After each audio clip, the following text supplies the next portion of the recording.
Good evening, visitors. Welcome to the Australian War Memorial's Last Post ceremony. My name's Richard Cruz, and I'll be your MC this evening. We acknowledge the original custodians of the land on which we meet today, the Ngunnawal people, and pay our respects to elders past and present. We also welcome all Aboriginal and Torres Strait Islander people here with us today. Today's last ceremony tells the story of an Aboriginal soldier as part of the National Reconciliation Week, which runs from the 27th of May through to the 3rd of June. These two important dates and milestones in Australia's journey to reconciliation. On the 27th of May 1967, the Australian public voted overwhelmingly to change the Constitution to include Aboriginal people in the census and to allow the Commonwealth to create laws for them. And on the 3rd of June 1992, the High Court of Australia made a historic Mabo decision which acknowledged Aboriginal and Torres Strait Islander people's unique connection with our lands. In commemorating the 100th anniversary of the death of Private Samson Daniel Fox, we recognise those Aboriginal and Torres Strait Islander servicemen and servicewomen who played their part in walking the path to reconciliation. Aboriginal and Torres Strait Islander people have served in every conflict and commitment involving Australian defence contingents since Federation, including both World Wars. They came from a section of society with few rights, low wages and poor living conditions. But once in the AIF, they were treated as equals, paid the same as other soldiers and generally accepted without prejudice. Despite their courage and commitment to fighting for a nation that afforded them second-class status, most came back to much the same discrimination as before. By telling their stories, we hope to come to an understanding and the depth of their sacrifice and dedication, which in no small way illuminate the path to reconciliation. A shared history of service and commitment will unite, not divide. As we commemorate the service of Aboriginal and Torres Strait Islander peoples and the National Reconciliation Week and the milestones by which it is defined, we ask all Australians to be part of the next big steps in our nation's reconciliation journey. We welcome the veterans who have served, those that are still serving and the families that support them. We acknowledge the members of RSL and Services Clubs Association, RSL Victoria and RSL Queensland, who are watching the broadcast of this ceremony across Australia. During this evening's ceremony, wreaths will be laid at the base of the Pool of Reflection by visitors and students on behalf of the following schools. From Victoria, Livingston Primary School, Vermont South, and St John's Primary School, Euroa. From New South Wales, Tara Anglican School for Girls, Primary Department, North Parramatta. Could I ask you to please stand and join in singing the National Anthem?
Girls and boys, you may be seated.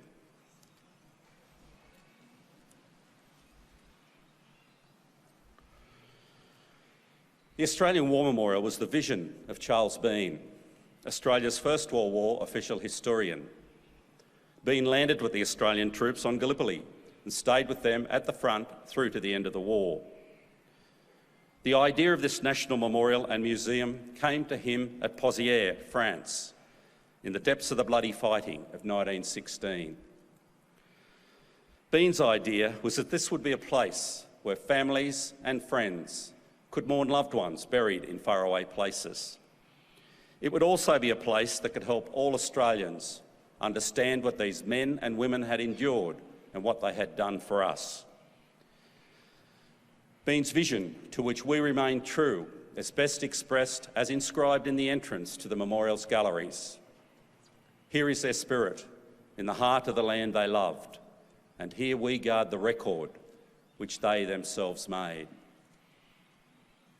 Tonight, we'll read the story behind just one of those on the Roll of Honour, which lists the names of more than 102,000 men and women who have given their lives for us in war and operations for more than a century. But first, we present a lament, Flowers of the Forest. Wreaths and floral tributes will now be laid at the base of the pool of reflection.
Today, we remember and pay tribute to Private Samson Daniel Fox. Samson Fox was born on the 13th of August 1893 at Cadell in South Australia to Samson Daniel Fox Sr., an Indigenous man from southern Victoria, and Eliza Bourne, a white woman from Kapunda, South Australia. While Fox had been recognised as Aboriginal, the Australian War Memorial has not been able to definitively connect him to his traditional lands. He had two siblings, Arthur and Alice, and his mother had children from a former marriage to an Aboriginal man named Charles Runga. Fox's half-brother, Raymond Charles Runga, would go on to serve with the 6th Battalion and be awarded the Military Medal for an act of gallantry at Healeville Wood in France. Despite living in a society that afforded them few rights and poor living conditions, Eliza's 3 sons went on to enlist and serve during the First World War. Samson Fox enlisted in the Australian Imperial Force in June 1915 at Liverpool, New South Wales. He was allotted to reinforcements to the 1st Field Artillery Brigade and after a period of training embarked from Melbourne on the troop ship Honorata in late September. Before embarking, Fox was married, and the newly wedded Mrs. Alice Ada Fox established herself at Yarraville in Victoria. At sea, Samson was posted as a driver before joining his unit on the Gallipoli Peninsula in November, where he remained until the evacuation in late December. In the early months of 1916, the AIF went through reorganisation and expansion in Egypt. Following this, Fox and his unit were transferred to France in mid-March. Arriving in Marseille, they travelled by train to the nursery sector, a relatively quiet part of the line near the town of Amitière, to acclimatise to the conditions on the Western Front. In darkness, on the 23rd of July, the 1st Australian Division made its first major assault on the village of Pozières, supported by heavy artillery fire. The ruined village was taken in intense fighting, and enemy counterattacks were repelled. The Germans responded by pounding the area with their artillery. The capture of Pozières was a significant achievement, but within 5 days, the 1st Division had lost 5,000 men. At Pozières, the destructive power of artillery dominated the battlefield. Shrapnel tore men to pieces, high explosives blew them to bits and destroyed trenches, smoke covered and turned up stinking ground. It was the worst artillery shelling that the Australians experienced in the war. In mid-October of 1916, Samson was serving as a gunner in the 1st Field Artillery Brigade. Conditions in the trenches were dominated by the rain, mud and slush of the oncoming winter.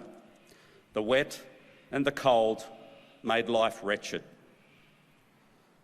Samson was soon admitted to hospital, suffering from trench foot, caused by standing for hours on end in waterlogged trenches without being able to remove wet socks or boots. After a week of treatment, he was evacuated to England and admitted to the 1st Southern General Hospital at Birmingham.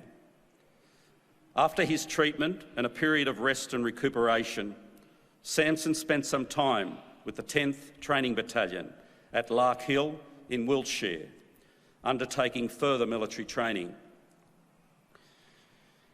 In late March 1917, he travelled to France as a reinforcement for the 38th Australian Infantry Battalion, joining his new unit at Hétarptu in France.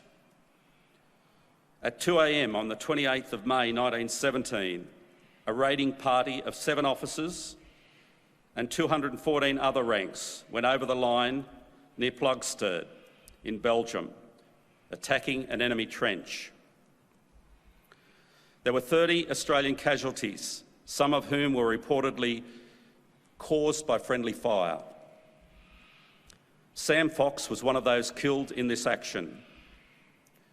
He was laid to rest by Reverend T.P. Wood at the Strand military ceremony at Plogstad. He was 23 years old. Samson was one of a number of Indigenous soldiers who saw active service on Gallipoli and the Western Front. To date, 70 Indigenous soldiers have been identified who served on Gallipoli. While at home in Australia, they could not vote and were not counted in the census. In the AIF, they were treated as equals, paid the same as other soldiers, and generally accepted without prejudice.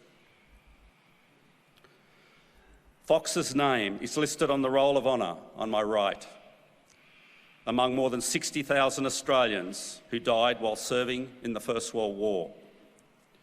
This is but one of the many stories of service and sacrifice told here at the Australian War Memorial. We now remember Private Samson Daniel Fox, who gave his life for us, for our freedoms and in the hope of a better world.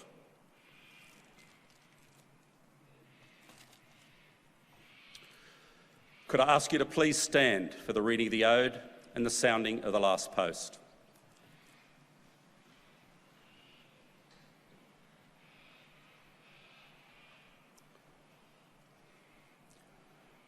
They shall grow not old, as we that are left grow old. Age shall not weary them, nor the years condemn. At the going down of the sun and in the morning, we will remember them.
Lest we forget.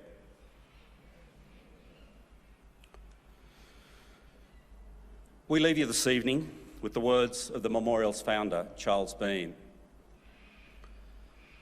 Many a man lying out there at Pozières or in the low scrub at Gallipoli with his poor, tired senses barely working through the fever of his brain has thought in his last moments, well, it's over. But in Australia, they will be proud of this. Ladies and gentlemen, girls and boys, that concludes the last post ceremony. We thank you for visiting the Australian War Memorial and wish you all a very good evening. Thank you.